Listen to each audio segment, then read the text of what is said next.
이제 하나님 말씀 봉독해 올리겠습니다. 골로새서 4장 2절입니다. 제가 읽어드리겠습니다. 기도에 힘을 쓰십시오. 감사하는 마음으로 기도하면서 깨어 있으십시오. 사랑하는 성도 여러분, 우리가 오늘 추수감사주일로 하나님께 영광을 돌리게 됨을 진심으로 감사합니다. 우리는 지나놓고 보면 하나님의 은혜로 살았다고 하는 사실을 비로소 깨닫게 될 때가 참 많습니다. 하나님의 은혜가 여러분에게 차고 넘치시기를 간절히 기원합니다. 오늘 성경 본문에 보면 기도를 계속하고, 개역 성경으로 읽으면 그렇습니다. 기도를 계속하고 기도에 감사함으로 깨어있으라, 이렇게 되어져 있습니다. 성경은 무엇보다 우리에게 기도를 계속하라, 기도를 멈추지 말라, 이렇게 말합니다. 여러분, 기도를 멈추지 말아야 되는 이유는 무엇입니까? 기도가 호흡이기 때문에 그렇습니다. 기도가 영적인 호흡이기 때문에 그렇습니다. 여러분, 숨을 멈추면, 호흡하는 것을 멈추면 어떻게 되죠? 죽습니다. 오래가지 않습니다. 기도가 영적인 호흡이기 때문에 기도를 멈추지 말고 기도를 계속해야 된다라고 말하고 있습니다. 기도는 바로 생명줄이라고 얘기할 수 있습니다. 다시 말하면 기도하면 생명이 살고, 기도하지 않으면 생명이 죽는다 말입니다. 성경을 읽어보면 죽을 만한 고비 속에서, 인간의 힘과 인간의 능력으로 도저히 해결할 수 없는 위기 속에서 기도함으로 그 위기가 극복되어진 역사들이 수도 없이 많이 기록이 되어져 있습니다. 지난주 제가 여러분과 말씀을 나누었던 위기 속에서 드린 감사, 그런 감사의 사람 다니엘이 위기 속에서 기도할 때 사자굴 속에서 하나님의 지키심과 보호하심을 받았습니다. 이스라엘 백성들을 이끌고 출애굽하던 민족의 지도자 모세가 출애굽해서 제일 먼저 맞닥뜨린 장애물은 홍해바다였습니다. 홍해바다 앞에 서게 됐고, 뒤에는 애굽의 중무장한 전차 부대가 뒤쫓아오고 있었습니다. 도저히 앞으로 가도 살 수 없고 뒤로 가도 살 수 없는 진퇴양난의 위기 속에 처하게 되었습니다. 그때 모세는 하나님께 엎드려 기도했습니다. 이스라엘 백성들은 불평하고 원망했지만 모세는 기도하는 자리로 나가서 기도했습니다.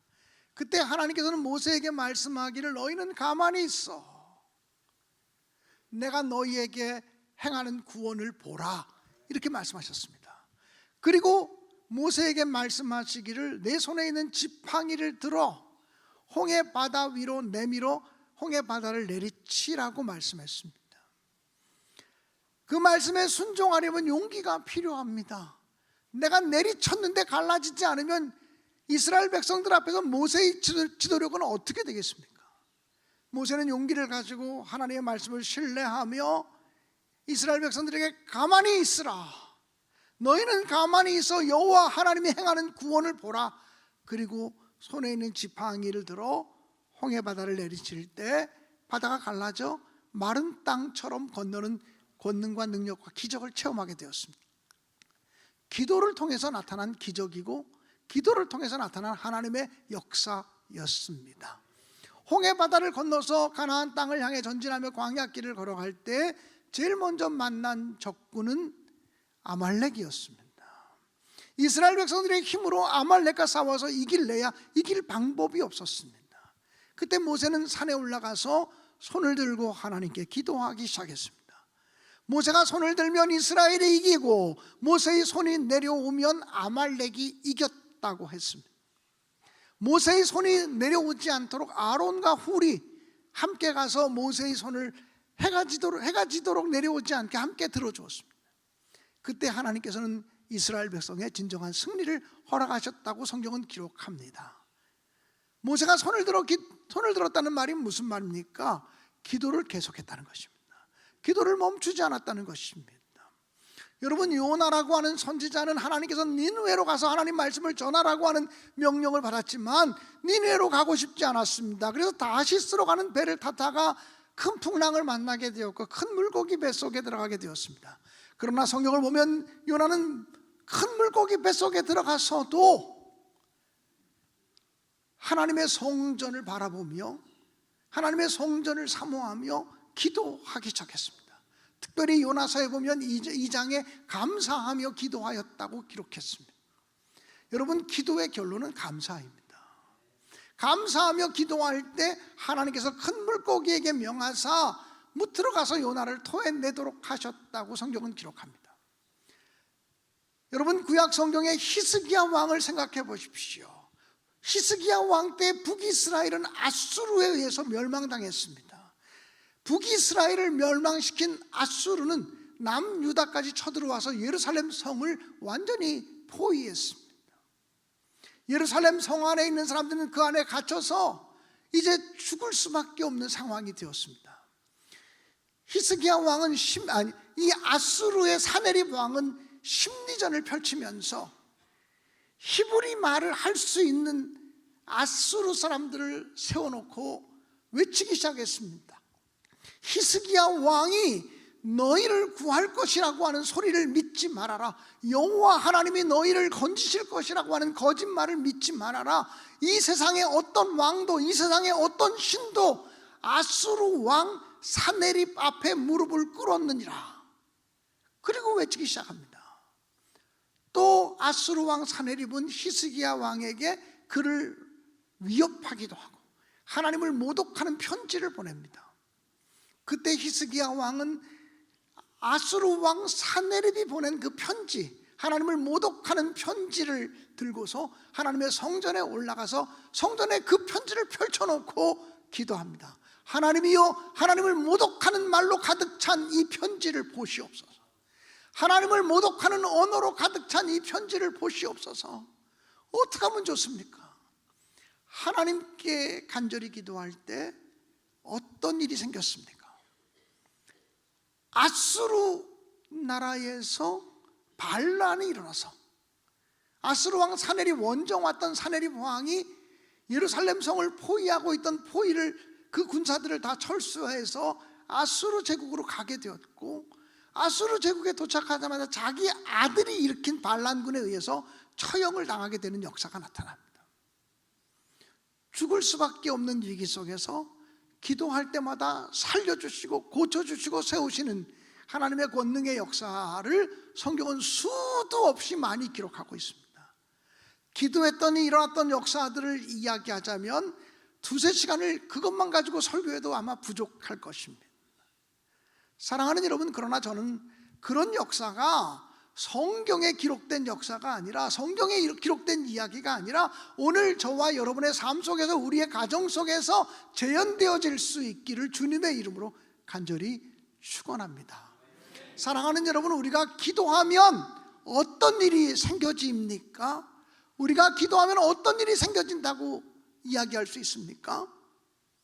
기도하면 살 길이 열립니다. 기도하면 치유의 역사가 일어납니다.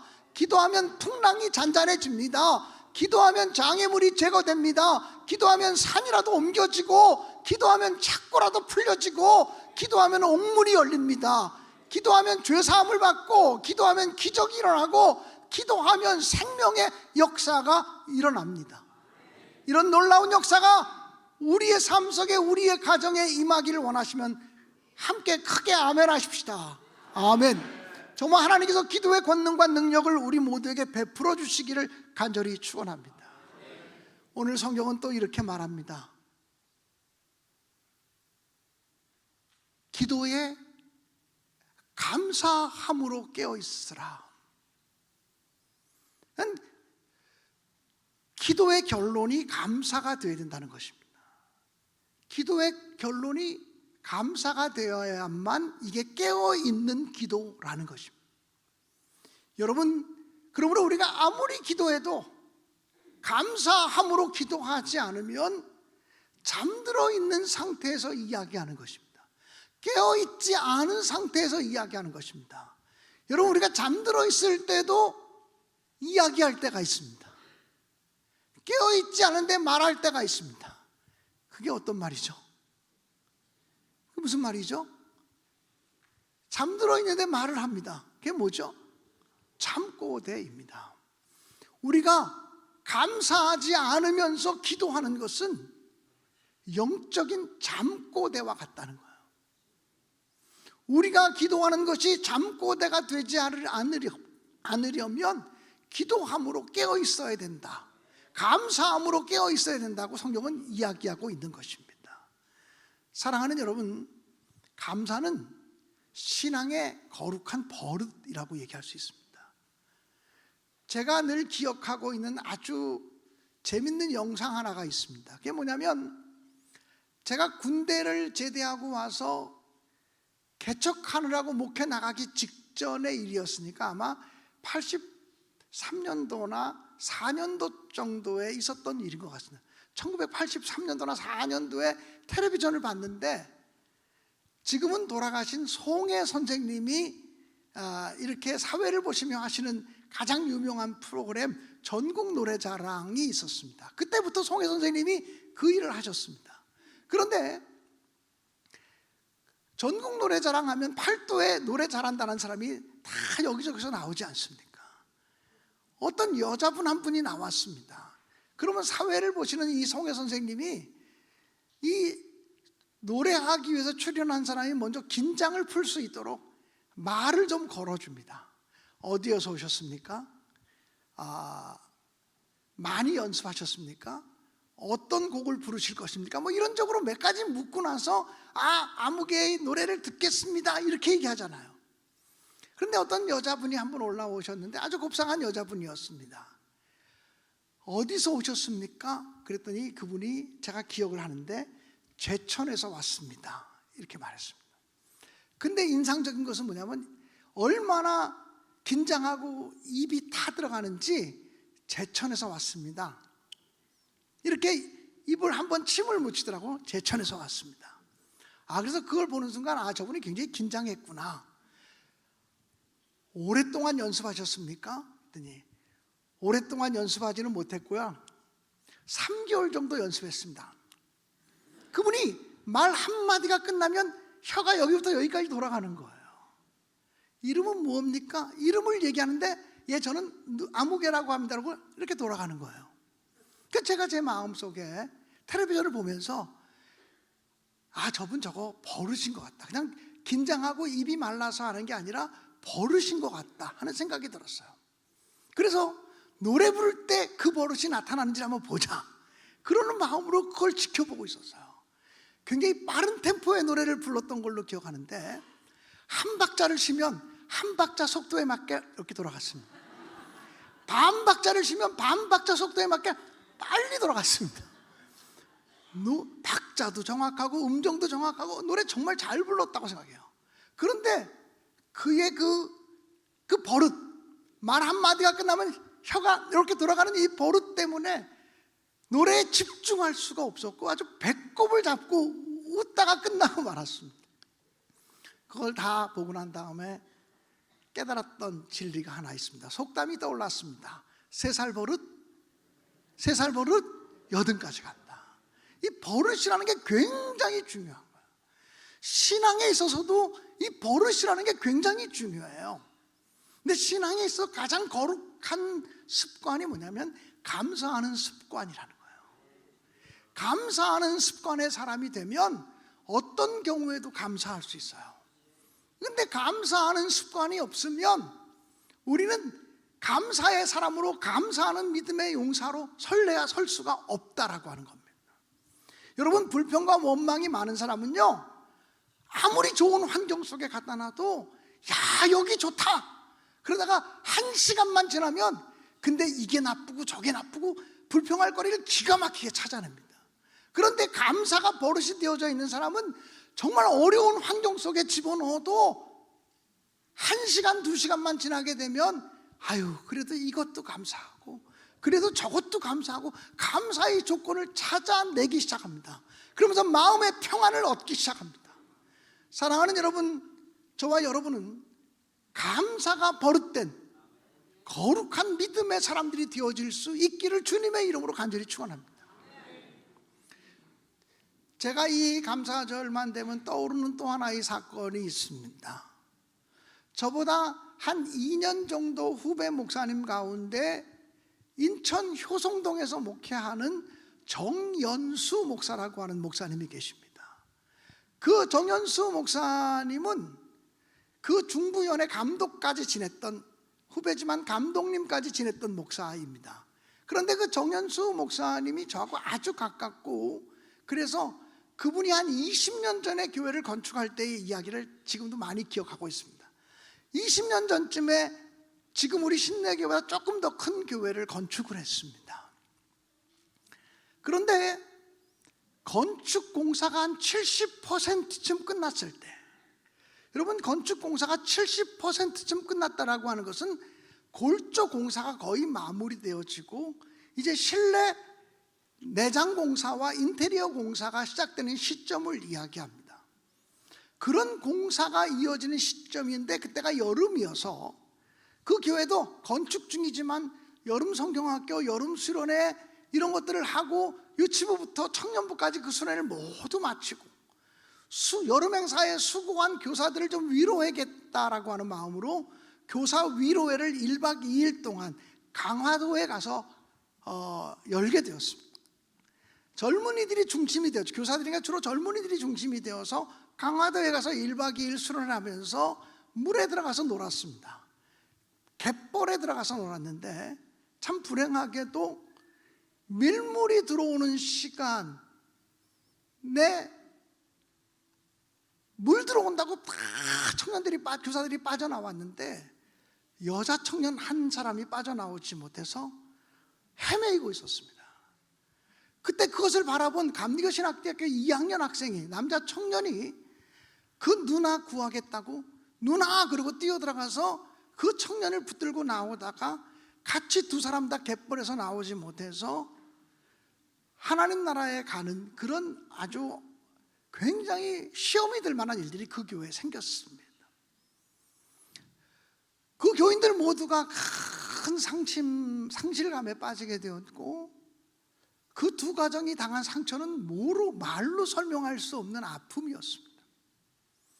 20몇 년을 키웠던 자녀들, 교회에서 열심히 봉사했던 자기 자녀들이 교사 위로회 갔다가 갯벌에 빠져서 그 사고를 당했으니 얼마나 교회가 참담했겠습니까? 담임 목사인 후배 정현수 목사는 정말 얼굴이 곧 죽을 것처럼 그렇게 힘들어하는 모습을 보았습니다. 교인들이 상의해서 빈소를 다른 데 마련하지 않고, 예배당이 다 건축되지 않았지만 한 곳을 깨끗하게 정리해서 예배당 안에 빈소를 마련해서 교인들 모두가 와서 조문하고 문상하도록 그렇게 했습니다. 근데 그 두 청년을 저도 잘 알고 있는 청년이었습니다. 왜냐하면 좋은 만남이라고 하는 영성훈련을 할 때 늘 와서 봉사해 주었던 여자 청년, 남자 청년이었습니다. 한 사람은 신학생이었고요, 감리교 신학대학 학생이었고. 정말 큰일이죠. 건축 공사를 이제 70%쯤 하고 마무리 공사를 해야 되는 시점에 교회에 큰 시험거리가 생긴 거였습니다. 급하게 장로님들이 함께 모여서 빚을 내서 교회를 건축하고 있는 상황이지만 건축비로 들어갈 것 중에서 2억 원을 미리 이렇게 떼어서 가정당 1억 원씩 교회가 죄송한 마음을 드리는 조의금으로 전달을 했습니다. 그리고 그 후에 그 가정들이 교회에다가 책임을 요구하면 그 다음은 그거는 그때 가서 상의하자 그러고는 일단 각 가정에 1억씩, 교회가 힘들고 어려울 때지만 건축 헌금 중에서 2억 원을 성별해서 1억씩 가정에 조의금을 전달했습니다. 정말 건축이 계속 진행될 수 있을지, 교회가 이 어려운 시험을 이겨낼 수 있을지, 왜 하나님은 교회를 건축하는 이 시기에 이런 고난을 주시는지 상상할 수 없는 일이었습니다. 장례를 다 마치고 몇 주쯤 지났는데 두 가정의 부모님이 담임 목사님을 찾아왔습니다. 목사님 긴히 드릴 말씀이 있어 찾아왔습니다. 담임 목사님은 그 두 가정의 부모를 만날 때 정말 죄인된 심정이라 그냥 편안하게 앉아서 만날 수도 없었고 무릎을 꿇고 그분들을 대할 수밖에 없었다고 이야기합니다. 근데 그분들의 입에서 깜짝 놀랄 만한 이야기가 나왔습니다. 목사님 잘못한 거 없습니다. 교회가 잘못한 거 없습니다. 사람의 생명을 주장하시는 분은 하나님이십니다. 저희들의 자녀들이 고이 기른 자녀가 그렇게 하나님 나라 갔다는 것은 너무나 가슴 아픈 일이지만, 너무나 이해할 수 없는 일이지만, 생명의 주관자는 하나님이심을 저는 배워왔고 지금 그렇게 믿습니다. 제 아이가 하나님이 부르셔서 가신 것이라고 하는 그런 확신이 없으면 너무 괴로워서 잠을 잘 수가 없습니다. 비록 사고를 통해서 죽었지만 이 아이를 하나님이 부르셔서 하나님 나라로 데려가셨다는 확신이 있어야 저희도 살아갈 힘과 용기를 얻을 수 있겠습니다. 그러니 목사님이 저희 가정에 대해 죄책감을 갖지 마십시오. 교회가 저희 가정에 대해 죄책감을 갖지 마십시오. 하나님이 부르셔서 간 것임을 저희는 의심 없이 믿습니다.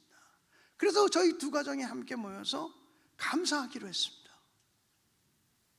지금까지 그 아이들을 믿음으로 고이 길러주신 하나님의 은혜에 감사하기로 했습니다. 그러면서 교회가 조의금으로 전달한 돈에다가 자기들의 부조금 가운데 상당 부분을 합해서 엄청난 돈을 교회에다 드리면서 교회 건축원금으로 드리고 싶다고, 그리고 하늘나라에 간 우리 자녀들을 기념해 줄 수 있겠냐고, 기억해 줄 수 있겠냐고, 너무나 가슴 아프고 눈물겨운 건축원금을 받아들고 장로님들이 함께 모여서 이제 회의를 하기 시작합니다.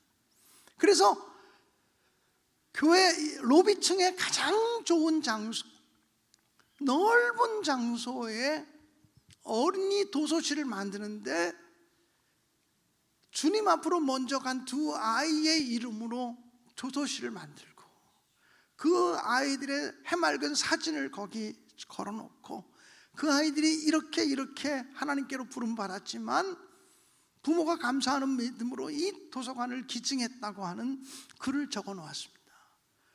너무나 가까운 목사이기 때문에 요즘도 가끔 제가 효성중앙교회를 방문할 때가 있습니다. 그러면 늘 그 도서실을 먼저 가보게 됩니다. 저도 너무나 잘 알았던 청년들이기 때문에 그 아이들의 얼굴을 보면서 저도 또 한 번 그들을 추모하고 그 교회가 그것을 믿음으로 잘 극복했, 그 일이 있고 난 다음에 건축 막바지에 너무너무나 힘들었는데 교인들 모두가 갑자기 마음가짐이 달라지기 시작했습니다. 그 장례식을 치르고 나니까 교회가 책임져야 되고 담임 목사가 책임져야 되는 거 아니냐, 그러고 담임 목사 사퇴하라고 하는 그런 이야기도 막 나오고 있던 터였는데 그 가정이 그렇게 헌신했다는 이야기를 이렇게 교인들이 알고 나서는 교인들 모두가 도전받기 시작했습니다. 하나님이 우리의 잠자는 영혼을 깨우쳐 주시고 우리가 감사하지 못하는 것을 깨우쳐 주시기 위해서 그 가정이 그렇게 크게 헌신하게 하셨구나 라는 생각을 하면서 나도 더 헌신해야지, 나도 더 충성해야지, 나도 더 감사해야지 하는 마음을 품게 되어서 정말 건축이 중단될 뻔하고 교회가 깨어질 뻔한 큰 위기를 만났지만 큰 믿음의 사람, 큰 감사의 사람 때문에 오히려 교회가 영적으로 단합하고 교회가 일어서고 건축을 넉넉히 이루는 놀라운 역사가 이루어졌음을 저는 너무나 잘 알고 있습니다. 사랑하는 성도 여러분, 우리에게 그런 큰 믿음이 필요하기도 하고 우리에게 그런 큰 감사가 필요하기도 합니다. 진짜 믿음의 사람인지 아닌지는 위기 때 알아보는 것입니다. 진짜 감사의 사람인지 아닌지는 위기 때 나타나는 것입니다. 큰 위기 가운데 하나님이 큰 감사의 영을 주시면 상상할 수 없는 놀라운 일들이 생겨지게 됩니다. 사랑하는 여러분, 이 추수감사주의를 맞으면서 열매를 주신 하나님께도 감사하고 그리고 이 세상을 풍요롭게 하시는 하나님께도 감사하지만, 우리가 아까 찬송하였지만 길가에 장미꽃 가시 때문에도 감사하는 그런 은혜의 역사가 우리 모두에게 임할 수 있기를 주님의 이름으로 간절히 축원합니다. 사랑하는 여러분, 기도는 생명줄입니다. 감사는 축복을 부여잡는 축복줄입니다. 감사해야 축복을 부여잡을 수 있습니다. 우리 모두가 이 11월 감사의 계절에 기도함으로 생명줄을 부여잡고 감사함으로 축복줄을 부여잡는 믿음의 사람들 되시기를 주님의 이름으로 간절히 축원합니다. 우리가 우리 마음을 향해서, 아까 예배를 열 때도 제가 얘기했지만, 내 영혼을 향해서 찬양하라고 명령할 수 있으면 좋겠습니다. 때를 따라 우리의 마음과 우리의 심령은 감사하기에 적합하지 않은 마음들이 생길 때가 있습니다. 기도하기에 적합하지 않은 마음들이 쌓여질 때가 있습니다. 이런 상황인데 어떻게 기도해? 이런 상황에서 어떻게 감사해? 자기들이 이런 상황에 처해보라지 기도할 수 있나? 감사할 수 있나? 이렇게 이야기하고 싶은 마음이 생길 때도 있습니다. 그러나 진정한 믿음의 사람은 자기 영혼을 향해서 언제나 찬양하라고, 자기 영혼을 향해서 언제나 기도하라고, 자기 영혼을 향해서 찬양하라 내 영혼아, 기도하라 내 영혼아, 감사하라 내 영혼아 하고 영혼을 향해서 주님의 이름을 가지고 명령하고 정말 찬양하고 기도하고 감사하는 사람이 되는 것입니다. 오늘 아주 오래된 찬양이지만 찬양하라 내 영혼아, 기도하라 내 영혼아, 감사하라 내 영혼아, 이 찬양을 부르면서 우리가 결단할 수 있게 되어지기를 간절히 기원합니다.